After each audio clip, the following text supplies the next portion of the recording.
Bienvenue sur Réveil relationnel, la chaîne qui vous aide à voir clair dans les relations d'aujourd'hui. Et si je vous disais que certaines idées d'amour datent d'un autre siècle, tandis que, sans que vous le réalisiez, notre manière de vivre, l'intimité, évolue déjà. Aujourd'hui, nous allons parler de polyamour, de relations toxiques et de fantasmes, avec des chiffres, des exemples et surtout la vérité. Pour commencer, observons ensemble ces nouvelles façons d'aimer et les ressentis qu'elles suscitent. Imaginez des personnes qui aiment plusieurs partenaires à la fois, sans que ce soit un secret, ou un couple qui accepte des rencontres extérieures, pourvu que les règles soient claires. Ce n'est pas de la science-fiction, c'est une réalité de plus en plus visible. Le polyamour, c'est aimer de façon multiple, tout en étant transparent et honnête avec tous. Une relation ouverte, c'est un couple engagé qui autorise des rencontres à l'extérieur, mais toujours avec des conditions établies. Et un trouble, c'est une relation à trois où le lien affectif est partagé à parts égales, pas seulement deux duos séparés. En France, 8% des personnes en couple déclarent être dans une relation ouverte aujourd'hui, et 15% de celles ayant déjà été en couple disent qu'elles ont déjà expérimenté ce type de relation. Ça n'est plus marginal. Et aux États-Unis, un adulte sur 5 a déjà essayé ce mode de vie. Et 4 à 5% y sont encore engagés aujourd'hui. Une méta-analyse récente publiée en 2025 s'est intéressée à la satisfaction relationnelle et sexuelle de plus de 25 000 personnes à travers 35 études. Elle conclut qu'il n'y a aucune supériorité entre la monogamie et la non-monogamie consentie. Autrement dit, ce n'est pas la forme qui compte, mais la qualité du lien. Avant de juger ces structures, demandons-nous ce qui peut les faire réussir ou les faire échouer. Quand ça fonctionne, accord clair, fixer avec précision les limites, qui, quand, quoi, comment. Rituel régulier, un petit moment hebdomadaire pour discuter, rassurer, ajuster. Sécurité sexuelle, dépistage périodique, usage réfléchi des protections. Transparence totale. Communication totale, chacun sait ce que fait l'autre, dans le respect et sans ambiguïté. Exemple imagé. Prenons Camille, 30 ans, en relation avec Alex et Maya. Tous trois se sont mis d'accord pour se dépister tous les 3 mois, se retrouver chaque dimanche pour faire le point, et s'octroyer un droit de retrait sans reproche si l'un se sent mal. Les écueils à éviter. Négliger la prévention sexuelle, c'est ouvrir la porte aux infections. Sous-estimer la gestion émotionnelle. Organiser, rassurer, écouter, ça prend du temps. Manquer de compétences de communication, ça peut faire craquer le système. Rappel, ce n'est pas la non-monogamie en soi qui crée de la tension, mais l'absence d'écoute et d'équilibre dans la relation.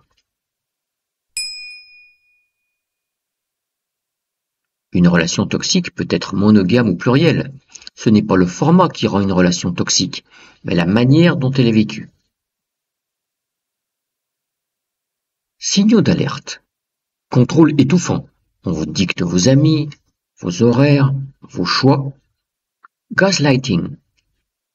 On vous fait douter de vous comme si vos souvenirs étaient faux. Isolement plus jalousie. Vous vous retrouvez seul, petit à petit, sans en avoir vraiment conscience.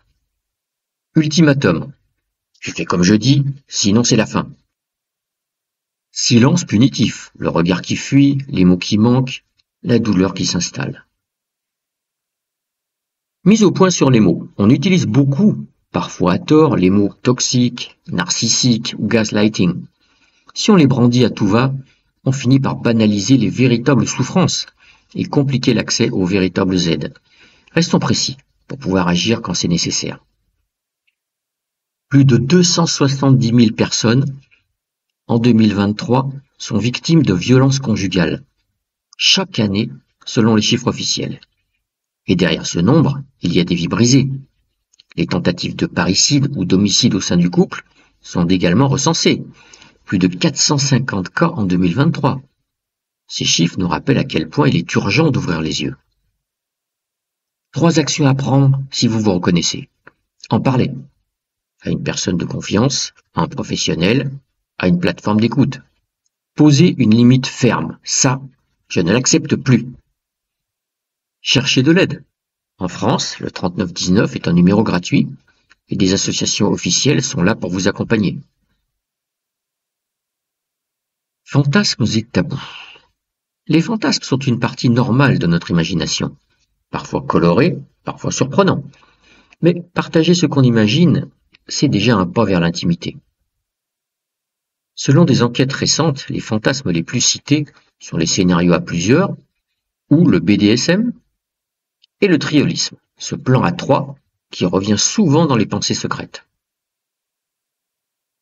Une étude européenne de 2024, réalisée dans 6 pays, dont la France, montre que plus on communique son désir et ses limites, plus on est satisfait sexuellement, affectivement et dans son bien-être global.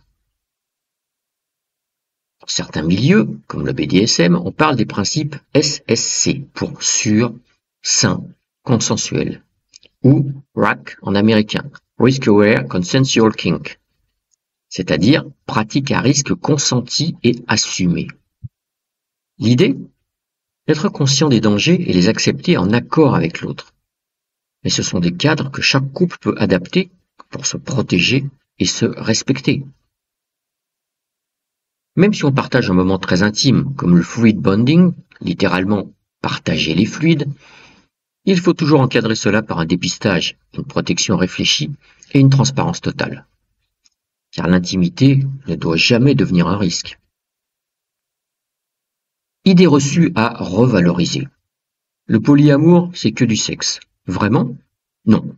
Pour beaucoup, c'est de l'amour, de la tendresse, de l'intimité.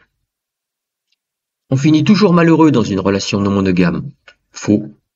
Si les accords sont justes, ça peut être aussi épanouissant que la monogamie. Parler de ces fantasmes, ça casse la magie. Le paradoxe, la plupart des gens qui osent en parler disent le contraire. Ça renforce l'intimité. Outils concrets à utiliser. Voici 4 outils que vous pouvez mettre en place dès aujourd'hui, que vous soyez en monogamie ou non.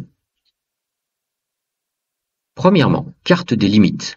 Dessinez un cercle rouge, interdit, orange, à discuter, vert, OK. Remplissez-le et révisez-le tous les 3 mois. Deuxièmement, protocole de sécurité sexuelle. Dépistage régulier, usage de préservatifs, discussion avant et après chaque rencontre. Cela favorise les comportements protecteurs. Troisièmement, rituel de check-in émotionnel. 30 minutes hebdomadaires pour dire ce qu'on ressent, ce qu'on ajuste, ce qu'on souhaite. Quatrièmement, signal d'alerte clair. À la première trace de contrôle, gaslighting ou isolement, stoppez tout. Parlez-en et cherchez de l'aide. Les relations d'aujourd'hui ne sont ni plus libres ni plus toxiques par nature. Ce qui fait la différence, c'est notre capacité à communiquer, à écouter, à poser des limites, à consentir et à accepter que l'amour évolue avec nous. Et vous, avez-vous déjà vécu une relation non conventionnelle, exprimé un fantasme intime, détecté un signe toxique et réussi à vous en sortir? Partagez votre histoire. Elle pourrait aider d'autres personnes. Et si cette vidéo vous a plu, n'hésitez pas à la liker et à la partager. Et abonnez-vous à la chaîne pour ne pas rater mes prochaines vidéos.